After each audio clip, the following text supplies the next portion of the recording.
बिस्मिल्लाहिर्रहमानिर्रहीम। आज हम स्टार्ट करेंगे क्लास 10 की फ़िज़िक्स।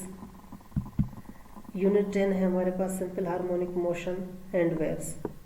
इस चैप्टर का पहला एसएलओ है SLO 10.1.1 define oscillatory motion, periodic motion, time period, frequency and amplitude.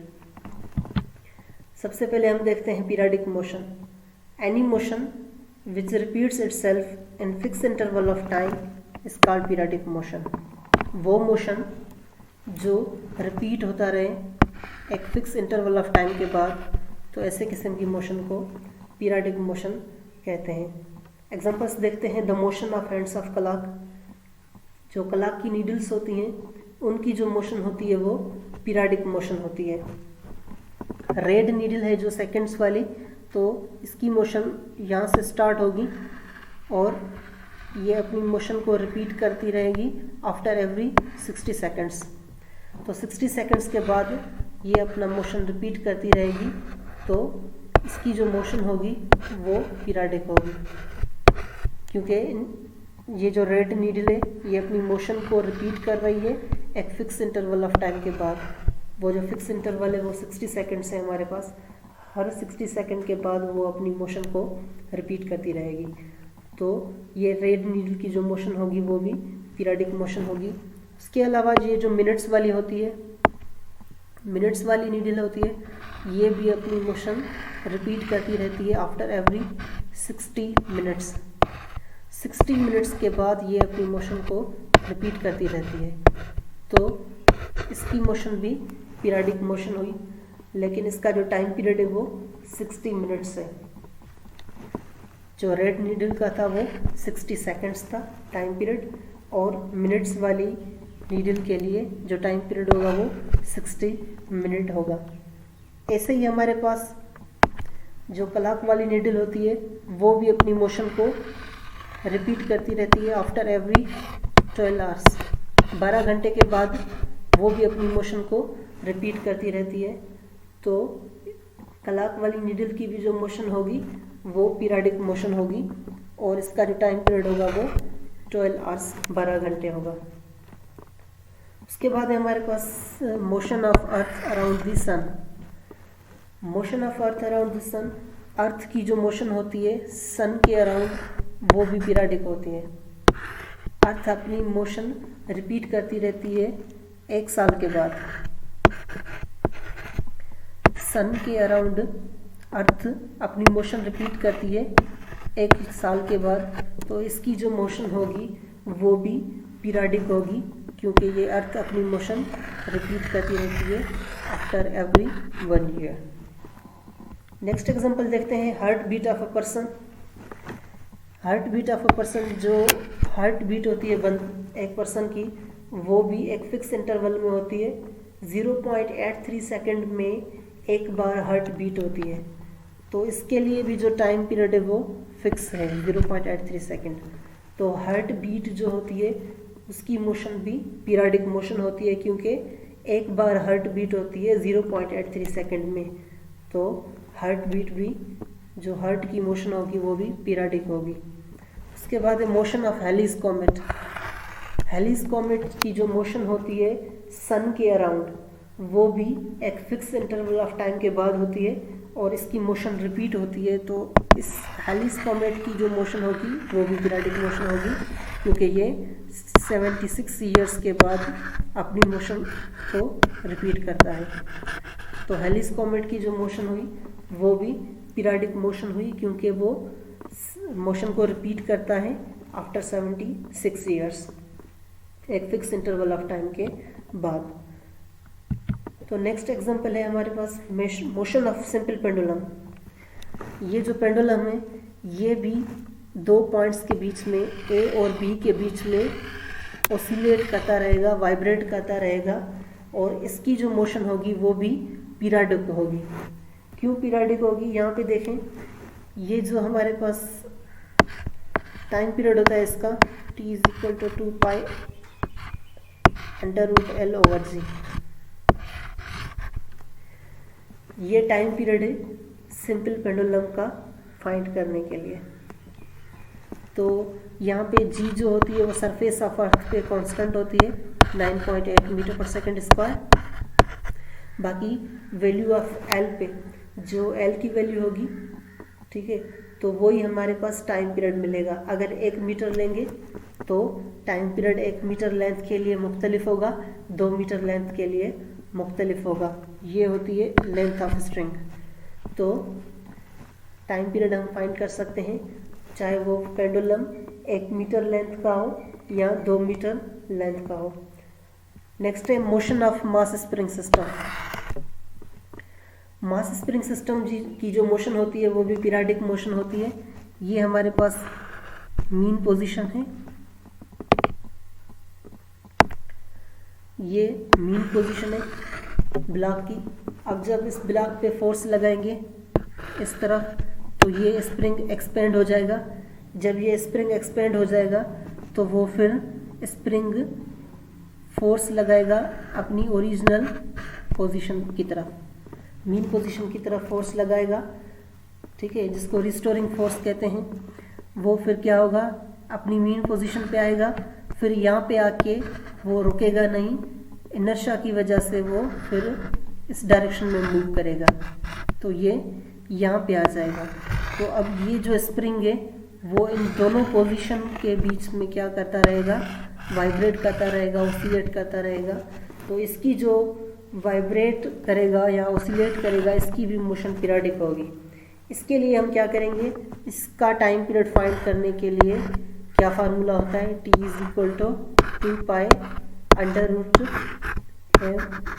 Divided by k। तो √m/k,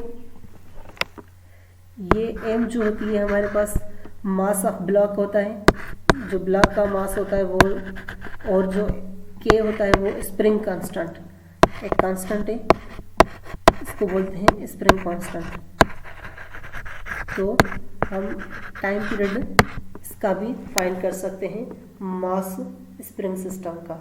तो इनकी भी जो मोशन होती है वो पीरियडिक होती है। नेक्स्ट है हमारे पास oscillatory motion. If a body moves to and fro और back and forth repeated on the same path about a fixed point, then its motion is called oscillatory motion. कोई भी ऑब्जेक्ट जो move करे to and fro और back and forth, to and fro और back and fourth का मतलब क्या, मतलब वो ऑब्जेक्ट जो मूव करता रहे forward and backward, forward and backward move करता रहे object. Repeated on the same path, same path पे फॉरवर्ड एंड बैकवर्ड मूव करता रहे एक फिक्स पॉइंट के अबाउट, तो ऐसे किस्म की मोशन को ऑसिलेटरी मोशन कहते हैं। सिंपल पेंडुलम का एग्जांपल लेते हैं। यहाँ पे जो हम फिक्स पॉइंट लेते हैं वो 0, जो मीन पोजीशन है, ये एक फिक्स पॉइंट है जो पेंडुलम की ओरिजिनल या इनिशियल पोजीशन होती है। अब जब ये पेंडुलम है वो, इसको हम फोर्स लगा के यहाँ पे पॉइंट बी पे लेके आएंगे। जब हम इस पेंडुलम को यहाँ पे छोड़ेंगे तो ये पेंडुलम क्या करेगा, ये ऐसे मूव करेगा फॉरवर्ड और फिर बैकवर्ड मूव करेगा, फिर फॉरवर्ड मूव करेगा, फिर बैकवर्ड मूव करेगा। तो ये एक फिक्स पॉइंट के अबाउट क्या करेगा, ये रोटेट करता, वाइब्रेट करता रहेगा, फॉरवर्ड एंड बैकवर्ड मूव करता रहेगा एंड सेम पाथ पे मूव करेगा। तो ऐसे किस्म की मोशन को हम क्या कहते हैं, ऑसिलेटरी मोशन। तो पहली कंडीशन ये थी कि ये टू एंड फ्रो और बैक एंड फोर्थ मूव करे, मतलब फॉरवर्ड एंड बैकवर्ड मूव करे।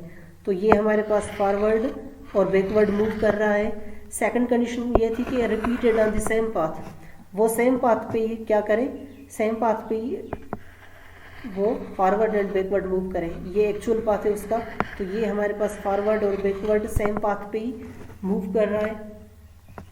अबाउट अ फिक्स पॉइंट, एक फिक्स पॉइंट हमने ले ली, ये जो बीच वाला था ये हमारे पास फिक्स पॉइंट थी। इस फिक्स पॉइंट के अबाउट ये फॉरवर्ड एंड बैकवर्ड मूव कर रहा है, तो इसकी जो मोशन होगी वो ऑसिलेटरी मोशन होगी। ऐसे ही मोशन ऑफ स्विंग है, तो ये भी सिंपल पेंडुलम की तरह ही है, ठीक है। तो ये भी हमारे पास जो इनकी मोशन होती है वो सेम पाथ पे क्या होती है, रिपीट होती रहती है। इनकी मोशन सेम पाथ पे रिपीट होती है और फॉरवर्ड एंड बैकवर्ड मूव होती है। तो तो ऐसे किस्म की मोशन को ऑसिलेटरी मोशन कहते हैं। नेक्स्ट एग्जांपल है ऑसिलेटरी मोशन का motion of mass spring system. ये जो मास स्प्रिंग सिस्टम है इनकी जो मोशन होगी वो भी ऑसिलेटरी होगी। ये मास की ओरिजिनल यानी कि मीन पोजीशन है, इनिशियल पोजीशन। जब इसको फोर्स लगाया हमने इस डायरेक्शन में तो स्प्रिंग एक्सपेंड हो गया। स्प्रिंग एक्सपेंड हो गया तो स्प्रिंग क्या करेगा, फिर से फोर्स लगाएगा इस डायरेक्शन में, तो ये मीन पोजीशन पे आएगा। यहाँ पे रुक नहीं जाएगा, फिर ये थोड़ा कंप्रेस हो जाएगा स्प्रिंग। तो ये हो गई हमारे पास दूसरी पोजीशन। तो इन दोनों पोजीशन के बीच में ये स्प्रिंग, मास स्प्रिंग जो सिस्टम है वो क्या करेगा, वाइब्रेट करता रहेगा। ठीक है, अपनी मोशन को क्या करेगा, फॉरवर्ड एंड बैकवर्ड मूव करता रहेगा, फॉरवर्ड एंड बैकवर्ड मूव करता रहेगा। तो पाथ भी इसका सेम होगा, फॉरवर्ड एंड बैकवर्ड मूव कर रहा है। ठीक है, एक फिक्स पॉइंट, ये हमने मीन पोजीशन फिक्स पॉइंट ले ली, इसके अबाउट ये फॉरवर्ड एंड बैकवर्ड मूव कर रहा है। तो मास स्प्रिंग सिस्टम की जो मोशन होगी वो भी ऑसिलेटरी मोशन होगी। उसके बाद है motion of elastic scale in hand. एक इलास्टिक स्केल ले लें, वो हाथ में पकड़ेंगे, जब उसको हम फोर्स लगाएंगे तो क्या करेंगी, ये जो है वो अपनी इलास्टिसिटी की वजह से वो क्या करेगी, अपने मोशन को फॉरवर्ड एंड बैकवर्ड मूव करवाएगी। ये फॉरवर्ड जाएगी फिर बैकवर्ड आएगी, फॉरवर्ड जाएगी फिर बैकवर्ड आएगी। तो इसकी भी जो मोशन होगी वो क्या होगी, एक फिक्स पॉइंट है ये मीन पोजीशन, और इन दोनों पॉइंट के बीच में वो फॉरवर्ड एंड बैकवर्ड मूव करती रहेगी। तो इसकी जो मोशन होगी वो भी क्या होगी, ऑसिलेटरी मोशन होगी। उसके बाद है टाइम पीरियड। ठीक है, तो टाइम पीरियड क्या होता है, time taken by a body to complete one oscillation is called its time period. वो टाइम जो ऑब्जेक्ट को, बॉडी को एक कंप्लीट ऑसिलेशन करने में टाइम लगे तो उसको टाइम पीरियड कहते हैं। पहले देखते हैं वन ऑसिलेशन होती क्या है। वन ऑसिलेशन मतलब one complete round trip of the body is called one oscillation. तो यहाँ पे देखें सिंपल पेंडुलम में अगर हम मोशन स्टार्ट कर रहे हैं, यहाँ से मैंने बाल को, पेंडुलम को यहाँ से स्टार्ट करते हैं, ये यहाँ से स्टार्ट होगा, ओ की तरफ आएगा। मतलब फर्स्ट में क्या हुआ, पोजीशन ए पे था, अब पोजीशन ए से गया ओ की तरफ, अब ये ओ से जाएगा बी की तरफ, तो ओ से गया ये बी की तरफ, फिर से क्या बी से आएगा ओ की तरफ, तो फिर से बी से ओ की तरफ आया, और फिर ओ से ए की तरफ जाएगा। जब ओ से ए की तरफ जाएगा तो ये हमारे पास वन कंप्लीट ऑसिलेशन हो गई। मतलब स्टार्ट यहाँ से हुआ ए से, ये यहाँ से ये से गया, और फिर अपनी मोशन क्या करेगा, वन ऑसिलेशन कंप्लीट करेगा जब ए से स्टार्ट होगा और फिर वापस ए पे ही आएगा। तो इसकी हो गई ये वन कंप्लीट ऑसिलेशन। वो जो वन कंप्लीट ऑसिलेशन, इसमें जितना भी टाइम लगेगा उसको हम कहेंगे टाइम पीरियड। तो टाइम पीरियड का जो यूनिट होता है वो सेकंड होता है। नेक्स्ट है फ्रीक्वेंसी।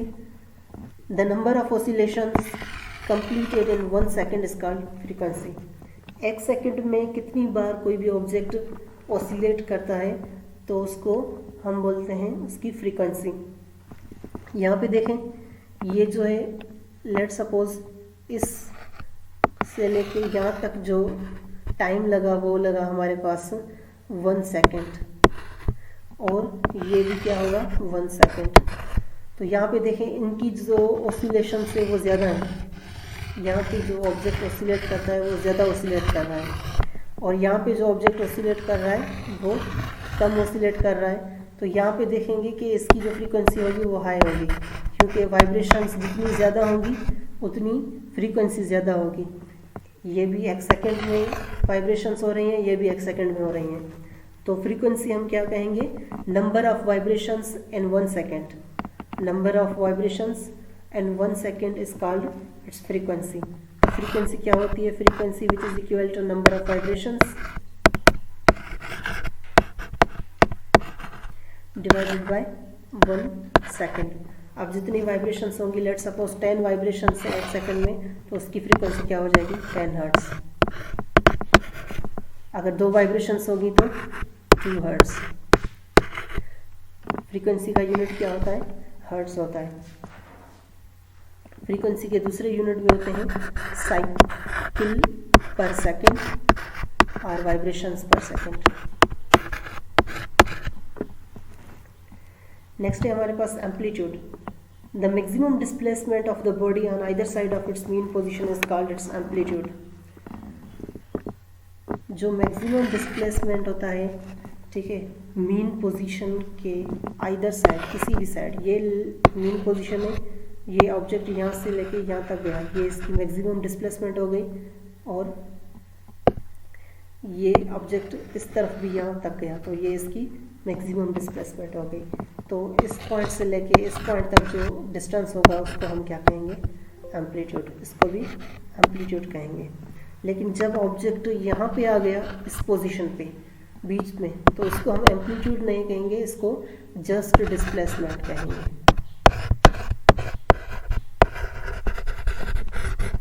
अब ये जो x है, यहाँ पे लेट्स सपोज डिस्प्लेसमेंट हम x ले रहे हैं, तो बीच में मीन पोजीशन से एक्सट्रीम पोजीशन, ये कहलाती है एक्सट्रीम पोजीशन।